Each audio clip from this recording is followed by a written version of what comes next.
Hi, my name's Lindy and welcome to my channel. My website is www.lindycowling.co.uk. My email is info@lindycowling.co.uk. The way to contact me for sessions, media or other is via that email address, please. What I will say is I'm taking bookings now for August, so I'm still doing sessions for people, and I'm now at August in the diary. So factor in that you will have a short wait to get your session with me, but I am taking bookings for sessions. So the title of this video today is...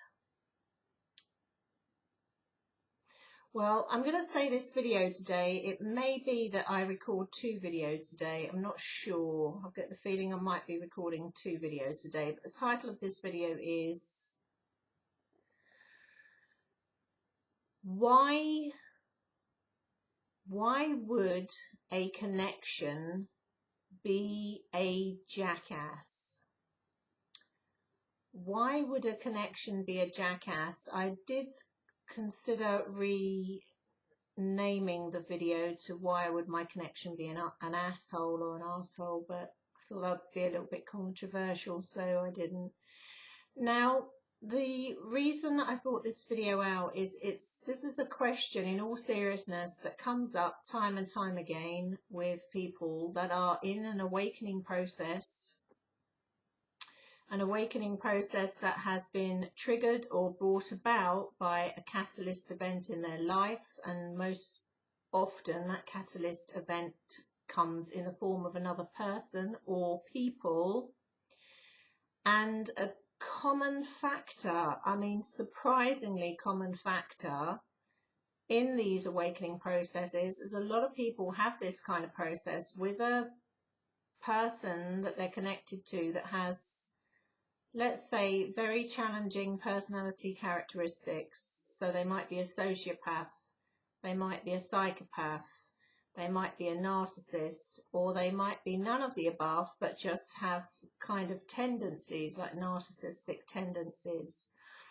You know, just be very difficult personalities. So it's a very common phenomena that happens with people, and it's a very common question I get asked, and that common question is, why, if I have this connection with someone, or why do I have a soul connection with someone, or why do I have a twin flame connection with someone, or why do I have a catalyst connection with someone, or why do I have a soul connection with someone, why do I have a consciousness connection with someone that is a complete arsehole, or a complete narcissist, or a complete psychopath, whatever. So I'm going to tackle this on the very basic, plain speaking level, and then I'm going to also tackle this on the essence level or spiritual level, same thing, essence level, spiritual level, quantum level of explanation. And I think the way round I'm going to do it is I'm going to go from the quantum level of explanation first, because I like starting from the top and working my way down. So again, if we go back to the beginning and think of everything as energy, and if or when you are a person that is going through an awakening process as energy, your energy, if you like, your vibration, your frequency needs to be stimulated. Sometimes it needs to be activated. Sometimes it needs a really good kick up the backside, a reboot, if you like, to come online inside yourself, not physically online on the internet, come online to who you are inside yourself by that frequency or vibration being raised. You know, ignited, that kind of flame, metaphorically speaking, lit, the torch lit. So you can have this happen just randomly through life events, spontaneously out of left field, but most commonly via the meeting of somebody else or multiple other people at certain points in your timeline to stimulate your frequency and vibration and awakening. The automatic assumption is, if or when someone or some people have arrived in your life that stimulate this awakening within you, that stimulate an alteration to your perception, that start you on a process of ascension, that start you on a process of awakening, that start you to question reality, that start you wishing to create reality, that start your journey from the brain or the mind into the heart, the automatic assumption is that person that stimulated that within me, yourself, within yourself, has got to be a wonderful, balanced, giving, caring, compassionate personality. They have to be exuding purity and exuding that divine energy for it to happen in the first place, and that simply is not true. Whilst it is true that the majority of people do have within them a wellspring, shall we say, of a divine, pure frequency of energy, that's the majority of people, many are not able to access it until they themselves, or if they themselves, have gone through a raising of consciousness process, such as an ascension process, an awakening process. So what governs them before then in their personality is the kind of upbringing they had, the kind of country, culture, programming, education,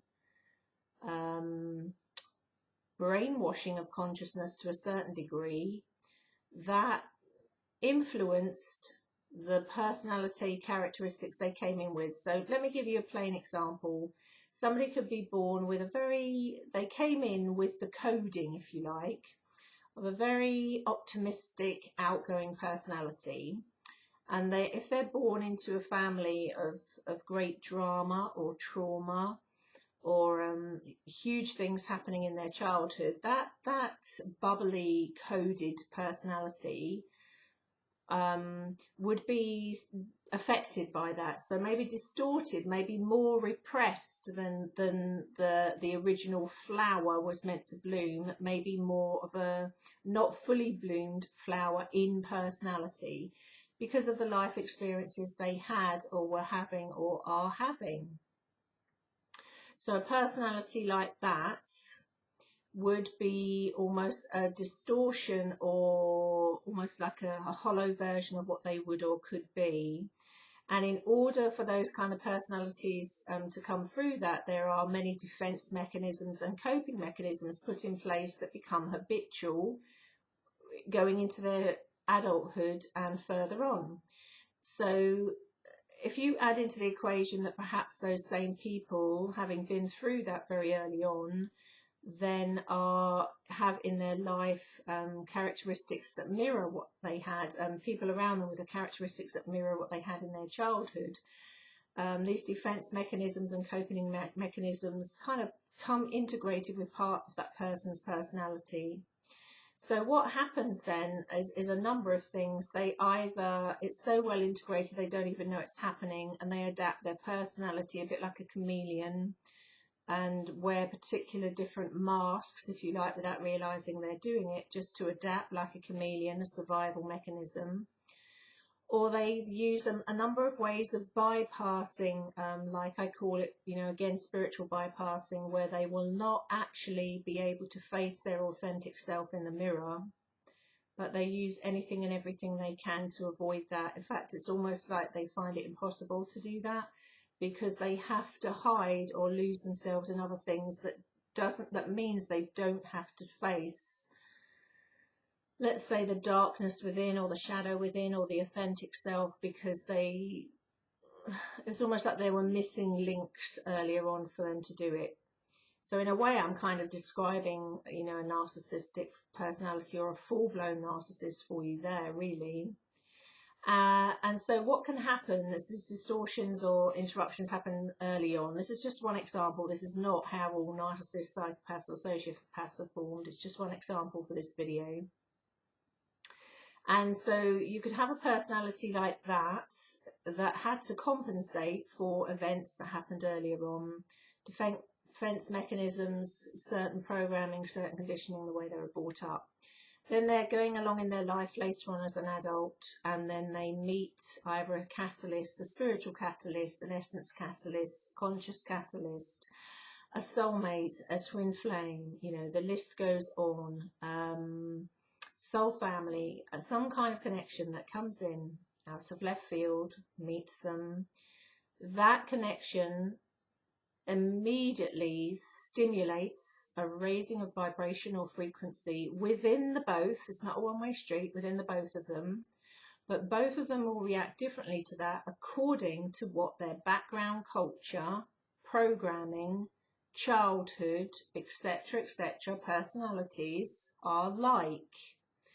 And so, for example, if let's use a woman as an example. A woman meets a frequency or vibration within the embodiment of another human being, that they have an instant connection, instant chemistry, instant vibration and frequency, and matching consciousness, and may have had a soul link, may have had history together in other timelines.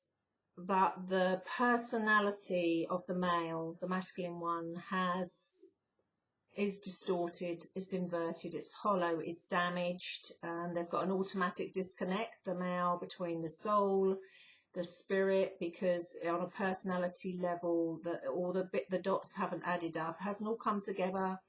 There's you know, it's a scenario where, in order to live and function, that male is continuously putting on a front. It's always totally disconnected to their authentic self.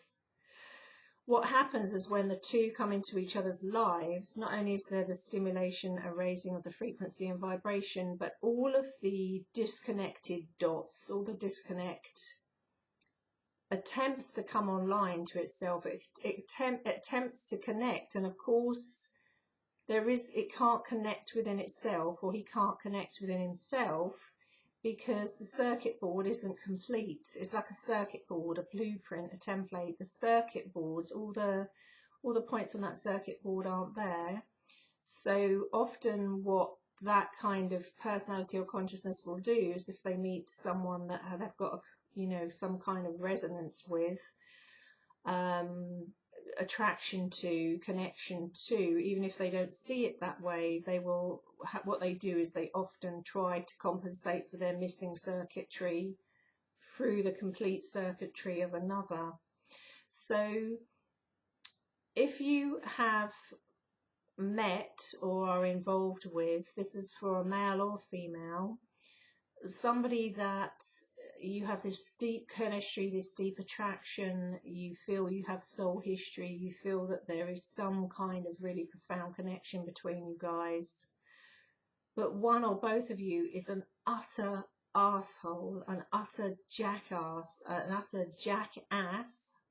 and it's impossible, it seems impossible to get past very damaging behavior, very destructive behavior, very manipulative behavior, controlling behavior. The question being, can you still have, why does it happen, and can you still have an awakening through this? Yes, you can still have awakening through this, bearing in mind you must have boundaries for your own personal health and well-being and safety. But why it happens in the first place is because the person that you've connected with is attempting to make up for the incomplete template, blueprint or circuit board through linking to yours. And the reason it happens in the first place is because on a planet of polarization at the moment, there is polarization. There is hot and cold, light and dark, night and day, you know, sweet and sour. So the list goes on. We're in a polarity, polarized or opposites, etc. Positive, negative, everything in between, in order to create what's in the middle of it. In order to alchemize and make the unconscious within the dysfunctional personality and the other person, the unconscious within them, even if they think they're a sound, balanced personality, the unconscious patterning, the unconscious stuff under the surface in them, in order to have that happen, you need the stimulation, really, of charges of energy that are sometimes, let's say for the purposes of this video to explain it, sometimes positive, sometimes negative, sometimes the night, sometimes day again, sometimes light, sometimes dark, in order to stimulate almost like an inner eruption or raising of the unconscious within both to become conscious. This is the unconscious programming.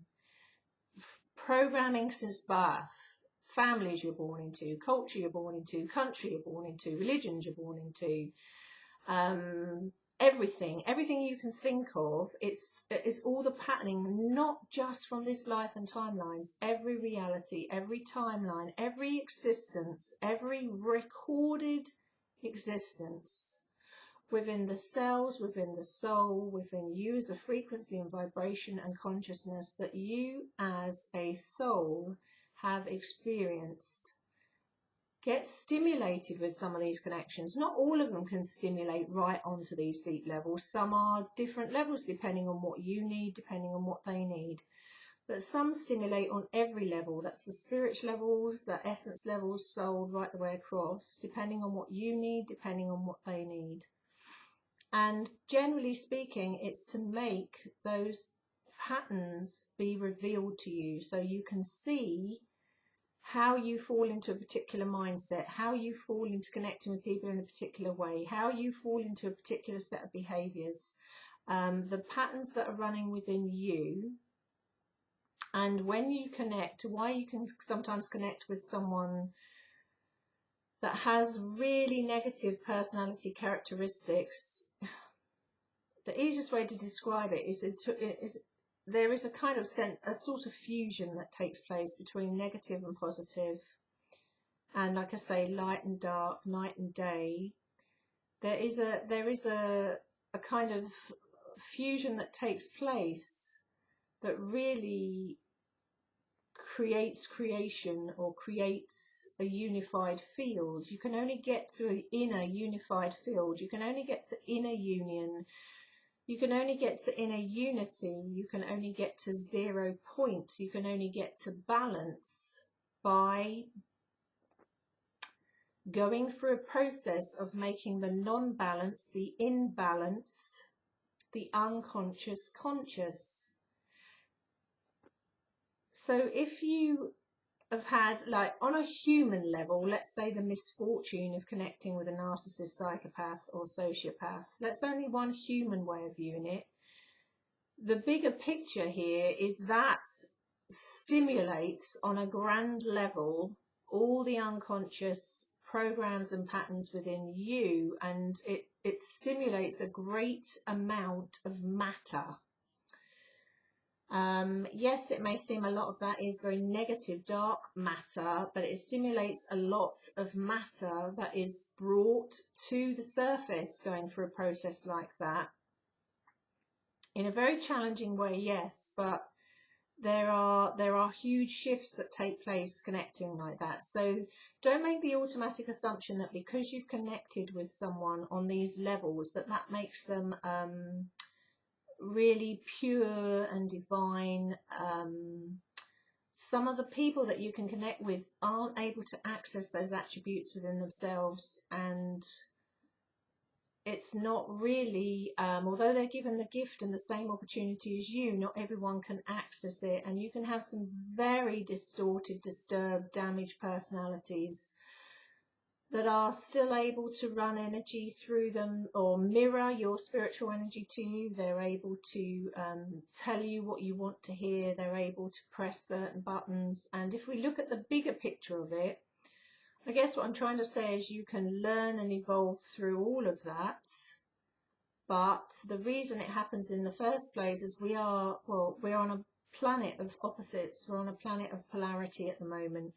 We're on a planet where, in order to create a unified middle ground of balance, equilibrium, the energy of creation, the 0 point field of energy, the ingredients required to get there in the first place is polarized material. Like I have in my hand, you know, a block of clay that's positive, a block of clay that's negative. I bring the two together, do this action, bring them into a state of unity, union, or unified energy, balance it out to a 0 point field of energy, and have created a third energy from that negative, positive, night and day, hot and cold, bringing them together, created a third state of union, unification, unified, 0 point, balanced energy here in the middle, and that also being the energy of creation, able to create a reality from a higher form of one's own vibration, frequency, and unified consciousness. In some ways, I could say the world and the material and the blocks of clay we have, this is what we have. This is what we have to work with. That's what forms that. So if you're given a great big dollop of what seems very negative, challenging clay in the form of these kind of characteristics, part of the reason it happens is it's given you a big dollop of clay to work with. It's not giving you a little bit of clay to work with and alchemize. It's giving you a big dollop.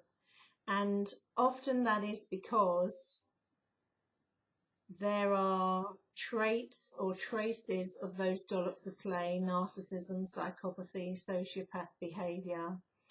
Well, it's rife on planet Earth anyway, but it's rife in society, especially at the top ends of society. But it can be also, it's a very high prevalence of you having that in your family somewhere yourself. And when you alchemize and clear this for yourself, when you come into a state of unification and consciousness for yourself, you're not just doing it for yourself, you're doing it for your family, you're doing it for your soul family, you're doing it for your blood family, and then you're doing it for society, the collective as a whole.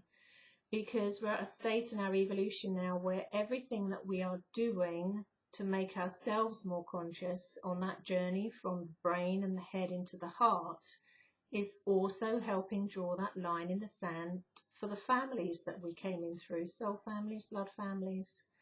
You know, it is helping everybody. So by helping yourself to come into that plane of existence, if you like, you're helping everybody.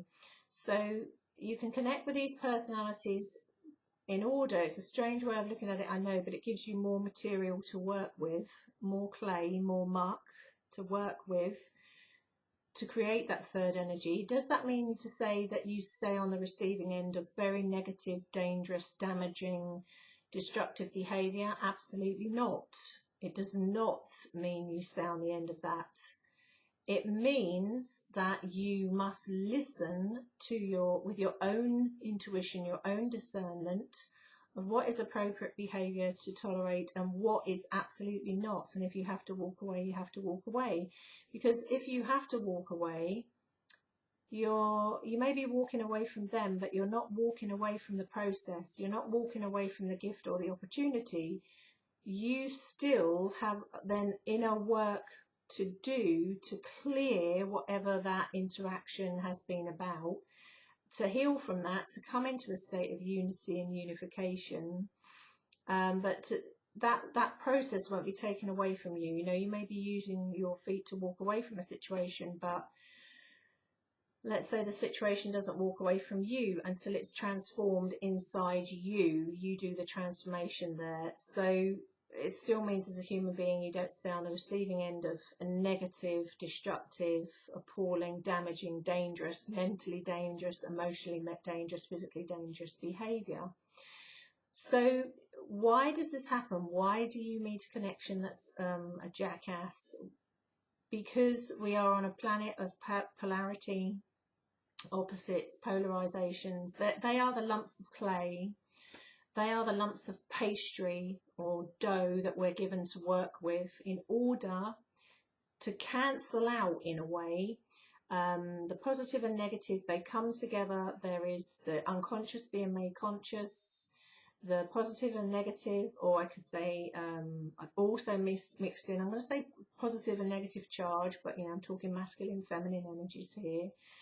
Balance out, cancel out, and reach a point of unification, unity, unified energy, balance in a heart level of consciousness, 0 point consciousness, where a third dynamic is created, really, that not just the energy of creation there, but almost like a third kind of possibility. So not just creation itself, but a third energy, which is almost like a raised form of consciousness again, you know, another raising consciousness, really, which is why it's what it's all about. Often people meet people with these characteristics because they've had experience of those characteristics in their own background or upbringing, or it is in the family. So in order to heal it on behalf of the family, they sometimes have a taste of it themselves and recognize it, and then make the unconscious conscious. So the buck stops there. It doesn't happen for them anymore. It doesn't happen for any children they have. It, you know, they're clearing on behalf of the soul family and the blood family. And, you know, a big energy on planet Earth at the moment, a polarized energy on planet Earth at the moment. I say at the moment, it's been there for a long time, but now people are becoming more conscious, they're noticing it, is the psychopathy and sociopathy and narcissism. So it is the energy of the time that is, that people that are going through an evolutionary awakening process are trying to make conscious, not just within themselves, not just within the other, but on behalf of the collective. They are really noticing these big personalities and energies now and not liking it. Well, I say not liking it, they're aligning one way or another. They're either of those energies themselves and they are liking it because they like the power and control and manipulation that goes with it, or they are not resonating with those energies and are, let's say, pulling towards the heart and that kind of evolution there. So what I would say to you is, the automatic assumption is, if you've met somebody with these personality characteristics, say you've met a soulmate or a catalyst, say you've met a twin flame that happened to be a sociopath or happened to be a psychopath or a narcissist, had those traits, made it pretty much impossible for you to be around each other long term, pretty much impossible to work it that way because of the personality characteristics involved. And it doesn't have to be romantically. I mean, you may have these people with personality characteristics in your family, you know, up close and personal, where it makes it very difficult to tolerate being around them. Does this mean in some way that you have failed? Quite the opposite. You've been given, again, a big dollop of muck, a big dollop of clay, a big dollop of material to work with, to alchemize. And all of these things are great kind of opportunities, even though some of them these gifts come wrapped very painfully, and they're not meant that you're supposed to tolerate staying on the end of them. But the bigger picture here is that you can, again, make the unconscious conscious, recognize the patterns, recognize how you got drawn into that in the first place. What did you have within you that made you kind of an open book or a target for that? Or what did it press and trigger in you that needed healing? Don't look at yourself. Don't fall into the pattern of thinking of yourself as a victim Don't go down that road too long, but look at it as, okay, this, what do I need to notice here? What have I learned from this? What can I really transform as a result of this? What have I learned about myself as a result of this? You know, I'm talking in terms of positive transformation and alchemy here, not getting caught in these very destructive loops, which can happen to any of us, where you can go round and round, you know, punishing yourself, especially if you've been caught up with one of these personalities, especially if they gaslight you to within an inch of your life, you know, narcissistically, or convince you black is white and night is day. You know, they convince you of this and wrap it up with all the player like charmer energy and sweet talk and all of these things and spiritual words, which many of you have, let's say, been involved with. The worst thing you can do is then punish yourself still further. You know, you can get triggered into shame things over that. You can get triggered into huge judgment, self-judgment over that, self-shame over that. You can get triggered on a core soul wound level, you know, all these kind of things going on. Now, all of this stuff can be positive if you're not dwelling there too long. If you're dwelling in that space for months running into years passing, and you're still in that same space, is you know, time then, red flags then, to look at that and say, why am I still going around in that particular circle still? Any of these are opportunities to take this polarized material and create that third transformational energy. You know, another way I can put it is, let's put it this way, two caterpillars, let's say, just for want of purposes, sometimes you might have, you know, just for this video, just for an example, say you've got a little masculine energy caterpillar, feminine energy caterpillar, going along do in their caterpillar way, and then one of the caterpillars carries psychopathy, psychopath, sociopath, narcissist, and the other caterpillar has had experience of that, but they aren't one themselves in their life, so they're going along. And then the two caterpillars, let's say, get entangled with one another.